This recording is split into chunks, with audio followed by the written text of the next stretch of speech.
السلام علیکم ورحمۃ اللہ وبرکاتہ۔ الحمد للہ رب العالمین والعاقبۃ للمتقین، الصلاۃ والسلام علی سید الانبیاء والمرسلین وعلی آلہ وصحابہ اجمعین، اما بعد فاعوذ باللہ من الشیطان الرجیم، بسم اللہ الرحمن الرحیم۔ فمن شہید منکم الشہر فلیصم، صدق اللہ و مولانا رسولہ النبی الامین المکین الکریم، وعلی آلہ شاہدین و شاکرین والحمد للہ رب العالمین۔ تقریر کا آغاز کرنے سے پہلے ہم اور آپ مل کر گنبد خضراء میں آرام فرمانے والے آقا حضور تاجدار مدینہ سرور و قلب و سینہ جناب احمد مجتبیٰ محمد مصطفیٰ صلی اللہ علیہ وسلم کی بارگاہ مقدس بے پناہ میں درود و سلام کا ہدیہ نثار کریں۔ پڑھیے بآواز بلند، اللہم صلی علی محمد وعلی آل محمد وبارک سلم صلی علیہ، الصلاۃ والسلام علیک یا رسول اللہ صلی اللہ تعالیٰ علیہ وسلم۔ اور ایک مرتبہ نبی اور آل نبی کی بارگاہ میں درود و سلام کا ہدیہ نثار کریں، اللہم صلی علی محمد وعلی آل محمد وبارک سلم صلی علیہ، الصلاۃ والسلام علیک یا رسول اللہ صلی اللہ تعالیٰ علیہ وسلم۔ الحمدللہ، اللہ تبارک و تعالیٰ کے فضل و کرم سے ہمارا آپ شعبان المعظم کے آخری ایام میں موجود ہیں۔ اللہ تبارک و تعالیٰ قرآن مجید فرقان حمید میں دوسرے پارے میں سورہ بقرہ میں ارشاد فرماتا ہے، اعوذ باللہ من الشیطان الرجیم، بسم اللہ الرحمن الرحیم۔ فمن شہید منکم الشہر فلیصم، پس تم میں سے جو کوئی یہ مہینہ پائے تو اس کے روزے رکھیں۔ تم میں سے کوئی یہ مہینہ پائے تو اس کے روزے رکھے۔ مہینے سے مراد یہاں پر کیا ہے؟ مراد یہاں پر اللہ تبارک و تعالیٰ نے کیا ارشاد فرمایا ہے کہ رمضان کا مہینہ، رمضان المبارک کے مہینے میں اللہ تبارک و تعالیٰ نے یہ آیت کے متعلق ارشاد فرماتا ہے کہ اگر تم رمضان کا مہینہ پاؤ، رمضان کا اگر مہینہ پاؤ تو اس میں روزے رکھو۔ رمضان مہینے کی فضیلت اللہ تبارک و تعالیٰ بیان کرتے ہوئے ارشاد فرماتا ہے کہ رمضان کا ایک عظیم مہینہ ہے۔ رمضان کا مہینہ تمام مہینوں کا سردار ہے۔ رمضان کا مہینہ تمام مہینوں کا سردار ہے۔ اور رمضان مہینے کے متعلق حضور صلی اللہ تعالیٰ علیہ وسلم یہ فرماتے ہیں کہ اگر اللہ تبارک و تعالیٰ میری امت کی بخشش و مغفرت کا ارادہ نہ فرماتا، یعنی اللہ تبارک و تعالیٰ میری امت کی بخشش و مغفرت کا ارادہ نہ فرماتا تو کبھی بھی میری امت کو اللہ تبارک و تعالیٰ رمضان کا مہینہ عطا نہ فرماتا۔ سبحان اللہ۔ اس سے کیا پتہ چلا کہ رمضان کا مہینہ امت کی بخشش و مغفرت کے لیے آیا ہے۔ اور آپ صلی اللہ علیہ وسلم آگے یوں ارشاد فرماتے ہیں کہ میری امت کو یہ پتہ چل جائے کہ رمضان کا مہینہ کتنا عظمت والا، کتنا برکت والا ہے، کتنی بخشش و مغفرت والا ہے، تو میری امت یہ تمنا کرے گی کہ کاش پورا سال یعنی پورے 12 مہینے رمضان ہی ہو۔ سبحان اللہ، پورے 12 مہینے کیا ہو؟ رمضان ہی ہو۔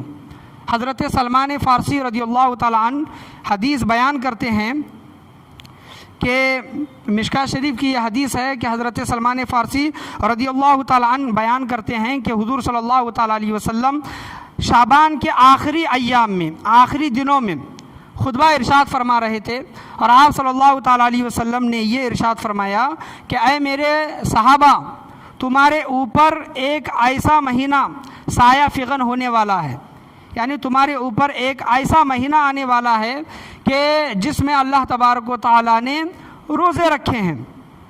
اللہ تبارک و تعالیٰ نے پہلے عشرے میں رحمت، دوسرے عشرے میں مغفرت، اور تیسرے عشرے میں، عشرے سے مراد یہاں پر 10 دن، یعنی مہینے کے جو 10 دن ہوتے ہیں، پہلے 10 دن اللہ تبارک و تعالیٰ پہلا عشرہ رحمت، دوسرا عشرہ مغفرت، اور تیسرا عشرہ دن ہے اسے جہنم سے چھٹکارا اللہ تبارک و تعالیٰ اس میں لوگوں کی بخشش و مغفرت فرماتا ہے، اور اس میں روزے رکھنے کا اللہ تبارک و تعالیٰ حکم دیتا ہے۔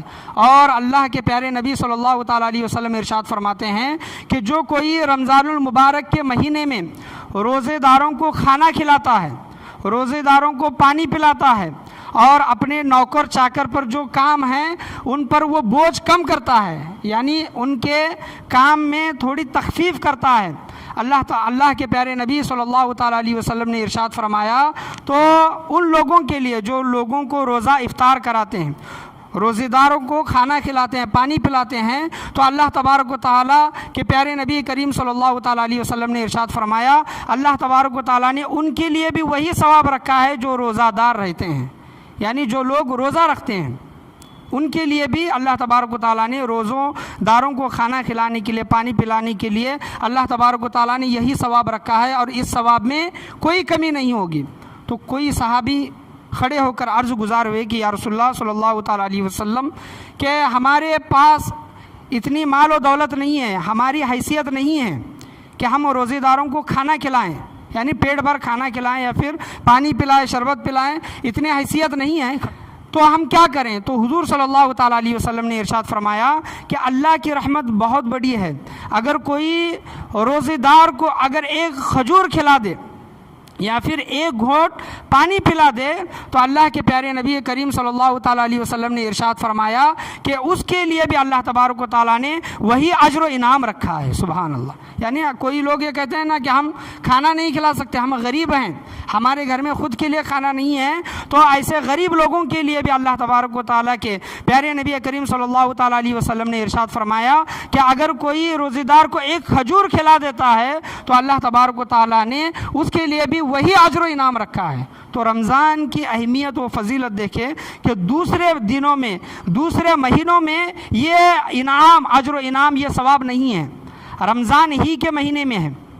کیونکہ رمضان کا مہینہ اللہ تبارک و تعالیٰ کے نزدیک سب سے عظیم تر، سب سے بلند تر اور عظمت و برکت والا مہینہ ہے۔ جیسا کہ آپ صلی اللہ علیہ وسلم ارشاد فرماتے ہیں نا کہ شعبان میرا مہینہ ہے، تو رمضان اللہ تبارک و تعالیٰ کا مہینہ ہے۔ رمضان کس کا مہینہ ہے؟ اللہ تبارک و تعالیٰ کا۔ اور رمضان مہینے کی فضیلت و عظمت کیا ہے کہ اگر اس مہینے میں، اس کی رمضان مہینے کی فضیلت کو سمجھیں کہ اگر اس مہینے میں، رمضان کے مہینے میں اگر کوئی انسان وہ مسافر نہیں ہے، وہ بیمار نہیں ہے، وہ نابالغ نہیں ہے، ایسے لوگوں کے لیے روزے معاف ہیں، ان کے لیے چھوٹ ہے، رعایت ہے۔ لیکن جو جان بوجھ کر روزے نہیں رکھتا، یعنی بیمار بھی نہیں ہے اور مسافر بھی نہیں ہے اور نابالغ بھی نہیں ہے، تو ایسے لوگوں کے لیے آپ صلی اللہ علیہ وسلم ارشاد فرماتے ہیں کہ جو انسان جان بوجھ کر رمضان کے مہینے کے روزے ترک کرتا ہے اور یہ سوچتا ہے، یہ گمان کرتا ہے کہ رمضان کا ایک مہینہ مجھے ملا ہے اور اس میں نے روزے چھوڑ دیے ہیں، تو اس ایک روزے کے بدلے میں آپ صلی اللہ علیہ وسلم ارشاد فرماتے ہیں کہ اس ایک روزے کے بدلے میں اگر وہ انسان پوری زندگی روزے رکھ لے، ہم یہ سوچتے ہیں کہ ایک روزہ ہمارا قضا ہو گیا تو ہم ایک روزہ رکھ لیں گے، نمازیں قضا ہو گئی تو ہم نمازیں پڑھ لیں گے، تو حضور صلی اللہ علیہ وسلم فرماتے ہیں کہ رمضان کے مہینے کا ایک روزہ اگر کوئی چھوڑتا ہے اور اس کے بدلے میں اگر وہ پوری زندگی روزے رکھتا ہے تو اس ایک روزے کا بدلہ ادا نہیں ہو سکتا۔ سبحان اللہ۔ تو یہ ایک روزے کو اہمیت، وہ فضیلت کس وجہ سے ملی؟ شعبان میں اگر ہم روزے چھوڑتے ہیں، روزے نہیں رکھتے تھے، یا پھر رمضان کو چھوڑ کر دیگر مہینوں میں اگر ہم روزے نہیں رکھتے تو وہ روزے معاف ہیں، نفلی روزے ہیں، اس پر کوئی حساب و کتاب نہیں ہوگا کیونکہ وہ فرض روزے نہیں ہیں۔ لیکن رمضان کے مہینے میں اگر کوئی روزوں کو چھوڑتا ہے اور اس کے بدلے میں اگر وہ پوری زندگی روزے رکھ لے تو اس ایک روزے کا حق ادا نہیں ہو سکتا، اس کا بدلہ ادا نہیں ہو سکتا۔ تو رمضان کے مہینے کی فضیلت اور عظمت اس حدیث سے پتہ چلتی ہے کہ ابن عمر رضی اللہ تعالیٰ عنہ روایت کرتے ہیں کہ جب ماہ رمضان آتا ہے تو ماہ رمضان کے لیے اللہ تبارک و تعالیٰ پورے 11 مہینوں میں جنت کو سجاتا ہے۔ کیا کرتا ہے؟ جنت کو، رمضان کے لیے جنت کو سجاتا ہے۔ اور ایک جو رمضان کی جو ہوا چلتی ہے، برکت والی، عظمت والی ہوا جو چلتی ہیں، حوریں، اللہ تبارک و تعالیٰ کی حوریں جو جنت میں ہوں گی، وہ دعا کرتے ہیں کہ اے باری تعالیٰ، جو تیرا روزے دار بندہ ہے جنت میں، ہمارا اس سے نکاح کرا، اور ہماری آنکھیں اس سے ٹھنڈی کر اور اس کی آنکھیں ہمارے سے ٹھنڈی کر۔ یہ حورین جو جنت کی جو حور ہیں، جو غلمان ہیں، جو جنت میں ہم لوگوں کے لیے ملیں گے، ہمارے لیے اللہ تبارک و تعالیٰ نے تیار کر کے رکھے ہیں۔ تو حوریں اللہ تبارک و تعالیٰ کی بارگاہ میں دعا کرتی ہیں کہ اے باری تعالیٰ ایسے شخص سے ہمارا نکاح کر دے۔ اور حور کے، جنت کی حور کے متعلق یہ بیان کیا گیا ہے کہ وہ ایسی نور والی ہوتی ہیں کہ وہ اگر جنت سے دنیا میں جھانک دے یا پھر دیکھ لے تو ان کے نور سے، ان کے جو چہروں سے جو نور نکلتا ہے، ان کے چہروں کے نور سے پوری دنیا روشن ہو جائے۔ تو ایسی مخلوق ہمارے لیے دعا کرتی ہے، روزے داروں کے لیے دعا کرتی ہے۔ تو اس دعا کرنے کا مقصد کیا ہوتا ہے کہ انہوں نے روزے رکھا، رمضان کی تعظیم کی، رمضان مہینے کی انہوں نے کیا کی؟ تعظیم کی۔ اس وجہ سے اللہ تبارک و تعالیٰ نے ان کے لیے انعامات رکھے ہیں۔ تو رمضان کی اہمیت کو سمجھنے کی کوشش کریں، اس میں اپنے اعمال سدھارنے کی کوشش کریں اور رمضان کی عظمت کو سمجھیں کہ اللہ تبارک و تعالیٰ نے یہ 3 عشروں میں اللہ تبارک و تعالیٰ نے کیا کیا نعمتیں، کیا کیا برکتیں رکھی ہیں۔ احادیث کریمہ میں آیا ہے کہ حضور صلی اللہ تعالیٰ علیہ وسلم ممبر پر تشریف لے جا رہے تھے۔ یہ حدیث میں آپ کے سامنے بارہا بیان کرتا ہوں۔ حضور صلی اللہ علیہ وسلم ممبر پر، مدینہ منورہ میں ممبر پر تشریف لے جا رہے تھے تو آپ صلی اللہ علیہ وسلم نے 3 مرتبہ آمین کہا۔ لوگوں کو، صحابہ کرام کو یہ بات سمجھ میں نہیں آئی۔ بعد میں آپ صلی اللہ علیہ وسلم سے لوگوں نے جب دریافت کیا کہ یا رسول اللہ، جب آپ ممبر پر جب تشریف لے جا رہے تھے تو آپ نے 3 مرتبہ آمین کہا، اس کی وجہ کیا ہے؟ تو آپ صلی اللہ علیہ وسلم نے کہا کہ میں جب ممبر پر تشریف لے جا رہا تھا تو جبرائیل امی، حضرت جبرائیل امی فرشتوں کے سردار میرے پاس تشریف لائے اور انہوں نے 3 دعا کی۔ کیا دعا کی؟ 3 دعا۔ پہلی دعا یہ کی، آپ صلی اللہ علیہ وسلم نے فرمایا کہ حضرت جبرائیل امی علیہ السلام نے پہلی دعا یہ کی کہ جو انسان اپنے ماں باپ کا بڑھاپا پائے، کیا پائے؟ اپنے ماں باپ کا بڑھاپا پائے اور ان کی خدمت کر کے جنت حاصل نہ کرے۔ یا رسول اللہ، حضرت جبرائیل دعا کرتے ہیں کہ یا رسول اللہ ایسا شخص ہلاک ہو۔ اللہ اکبر۔ اپنے ماں باپ کا بڑھاپا پائے یا پھر ماں یا پھر باپ میں سے کسی کا بڑھاپا پائے اور ان کی بڑھاپے میں خدمت کر کے جنت حاصل نہ کرے، حضرت جبرائیل دعا کرتے ہیں کہ یا رسول اللہ ایسا شخص ہلاک ہو۔ اور حضرت جبرائیل امی علیہ السلام کی دعا پر حضور صلی اللہ تعالیٰ علیہ وسلم آمین کہتے ہیں۔ آمین کہتے ہیں۔ پہلی مرتبہ آمین کہنے کی وجہ یہ بیان کی۔ حضور صلی اللہ علیہ وسلم پھر دوبارہ ارشاد فرماتے ہیں، دوسری بار میں نے آمین اس وجہ سے کی کہ حضرت جبرائیل امی علیہ السلام دوسری دعا یہ کرتے ہیں کہ یا رسول اللہ جو شخص آپ کا نام سنے اور آپ پر درود و سلام نہ بھیجے، ایسا شخص ہلاک ہو۔ دیکھیں کہ ہم روزانہ حضور صلی اللہ تعالیٰ علیہ وسلم کا کتنی مرتبہ نام سنتے ہیں اور ان پر ہم کتنی مرتبہ درود و سلام پڑھتے ہیں۔ تو ایسے شخص کے بارے میں حضرت جبرائیل امی ہلاک ہونے کی دعا کرتے ہیں اور ان کی دعا پر حضور صلی اللہ تعالیٰ علیہ وسلم آمین کہتے ہیں۔ اور تیسری دعا حضرت جبرائیل امی علیہ السلام نے یہ کی کہ یا رسول اللہ جو شخص رمضان کا مہینہ پائے، کیا پائے؟ رمضان کا پورا مہینہ پائے اور اس رمضان کے مہینے میں عبادت نہ کرے، اللہ کو راضی نہ کرے، نیک اعمال نہ کرے، رمضان کا جس طرح حق ادا کرنا چاہیے اس طرح حق ادا نہ کرے، یا رسول اللہ ایسا شخص ہلاک ہو، تباہ ہو، برباد ہو۔ حضور صلی اللہ تعالیٰ علیہ وسلم حضرت جبرائیل امی علیہ السلام کی اس تیسری دعا پر آمین کہتے ہیں۔ تو دیکھیں کہ دعا کرنے والی شخصیت کون ہے، دعا کرنے والی ذات کون ہے؟ دعا کرنے والی ذات تمام فرشتوں کے سردار حضرت جبرائیل امی علیہ السلام۔ فرشتوں کی دعا یاد رکھیں کہ کبھی بھی رد نہیں ہوتی۔ اللہ تبارک و تعالیٰ فرشتوں کی دعاؤں کو کبھی رد نہیں فرماتا۔ فرشتے جو ہمارے لیے دعا کرتے ہیں، یا الہی جو دعائیں نیک ہم تجھ سے کریں، یہ جو کہتے ہیں نا کہ اعلیٰ حضرت عظیم البرکات کا یہ مصرع ہے کہ یا الہی جو دعائیں نیک ہم تجھ سے کریں، قدسیوں کے لب پہ آمین ربنا کا ساتھ ہو۔ قدسی یعنی یہاں سے اس سے مراد فرشتے ہیں یعنی جو ہم دعا کریں تو فرشتے ہماری دعا پر آمین کہیں، ان کا ساتھ ہو، ان کے آمین کا ساتھ ہو۔ یا الہی جو دعائیں نیک ہم تجھ سے کریں قدسیوں کے لب پہ آمین ربنا کا ساتھ ہو، کہ یا باری تعالیٰ یہ بندے جو تیری دعا کرتے ہیں ہم ان کی دعا پر آمین کہتے ہیں۔ اور جن لوگوں کی دعا میں فرشتوں کے آمین شامل ہو جاتی ہے، ہم دعا کر رہے ہیں، سمجھے کہ مسجد میں فرشتے بھی آتے ہیں، فرشتے بھی آتے ہیں، جہاں پر اللہ کا ذکر چلتا ہے، اللہ کے محبوبین کا ذکر چلتا ہے، جہاں پر عبادات ہوتی ہیں، ذکر و اذکار ہوتا ہے، ان محفلوں میں فرشتے بھی آتے ہیں۔ اور جو ہم دعا کرتے ہیں ہمارے آمینوں کے ساتھ ساتھ فرشتے بھی آمین کہتے ہیں۔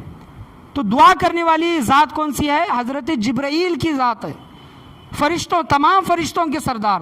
جب کسی ایک فرشتے کی دعا رد نہیں ہوتی تو ہمارا ایمان ہے، ہمارا عقیدہ ہے، ہمارا یقین ہے کہ حضرت جبرائیل کی بھی دعا رد نہیں ہوگی۔ اللہ تبارک و تعالی حضرت جبرائیل کی دعا کو بھی قبول فرمانے والا ہے، اور ان کی دعا میں جو حضور صلی اللہ تعالیٰ علیہ وسلم، آمین کہنے والی کون سی، کس کی ذات ہے؟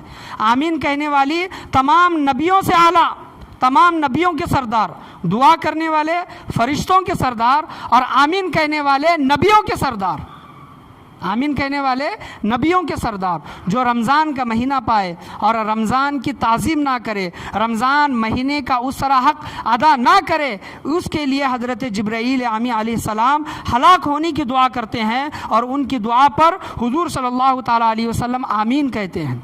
تو ہمیں اس حدیث سے اندازہ لگانا چاہیے کہ رمضان مہینے کی کتنی بڑی تعظیم ہے، کتنی بڑی عظمت ہے، کتنی بڑی فضیلت ہے۔ رمضان کے مہینے میں، رمضان کا مہینہ عظمت والا، برکت والا مہینہ ہے۔ رمضان کے مہینے میں ہم دن میں روزہ رکھتے ہیں، کیا کرتے ہیں؟ دن میں روزہ رکھتے ہیں اور رات میں تراویحیں پڑھتے ہیں۔ بخاری مشکاۃ شریف کی یہ حدیث ہے کہ دن میں ہم جو روزہ رکھتے ہیں، روزہ اور رات میں جو قرآن تراویحوں میں ہم سنتے ہیں، یہ دو چیزیں، روزہ اور قرآن، رمضان کے مہینے میں جو ہم کرتے ہیں، روزہ اور قرآن اللہ کی بارگاہ میں آ کر سفارش کریں گے۔ یہ مشکاۃ شریف کی حدیث ہے، سفارش کریں گے۔ روزہ کہے گا کہ اے باری تعالیٰ، میں نے تیرے اس بندے کو دن بھر کھانے پینے سے، دیگر دوسری چیزوں سے روکے رکھا، برے کاموں سے روکے رکھا، کھانے پینے سے روکے رکھا۔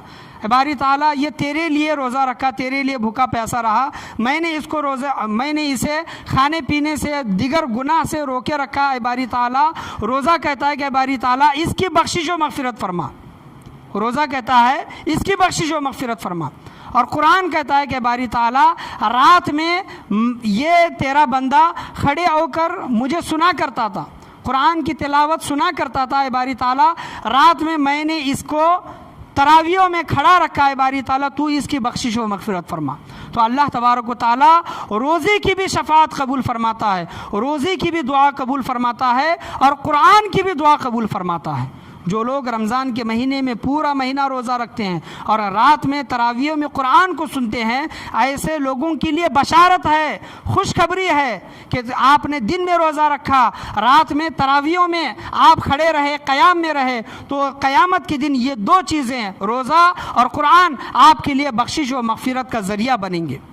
تو آپ ان کی تعظیم کو، عظمت کو سمجھنے کی کوشش کریں، ان کی اہمیت کو سمجھنے کی کوشش کریں۔ رمضان ہماری زندگی میں کئی رمضان آئے اور گئے، رمضان کے حد تک، رمضان کے مہینے تک ہم نے اپنے اعمال کو سدھارا، ہم نے مسجدوں کو فل کیا، مسجدوں میں آ کر ہم نے 5 وقت نماز ادا کی، اور جس طرح رمضان مکمل ہو گیا، ختم ہو گیا، اور ہماری مسجدوں میں ہماری تعداد بھی کم ہونے لگی، ہماری تعداد بھی کیا ہونے لگی؟ کم ہونے لگی۔ تو ہم نے رمضان کے مہینے کو کیا سمجھا ہے کہ صرف اس کے مہینے تک ہی ہم نے کیا سمجھا ہے؟ اس کی عظمت کو سمجھا ہے، نہیں، بلکہ رمضان پورے 11 مہینے ہمیں کس طرح رہنا ہے۔ آپ دیکھیں کہ ایک بچے کو ہم سمر کیمپ میں ڈالتے ہیں، سمر کیمپ چھٹیوں میں جو بچوں کو سکھانے کے لیے پریکٹیکلی طور پر یا پھر زبانی طور پر جو ہم بچوں کو سکھانے کے لیے سمر کیمپ میں ڈالتے ہیں، عربی میں، مکتب میں وغیرہ ڈالتے ہیں، لیکن سمر کیمپ کتنے کا رہتا ہے؟ 15 دن کا، 20 دن کا، 1 مہینے کا، اور اس میں بچہ سیکھ کر آتا ہے اور اپنے اعمال کو سدھارتا ہے۔ پریکٹیکلی طور پر جو اس کو سمر میں سکھایا جاتا ہے وہ تمام چیزیں وہ کرنے لگتا ہے۔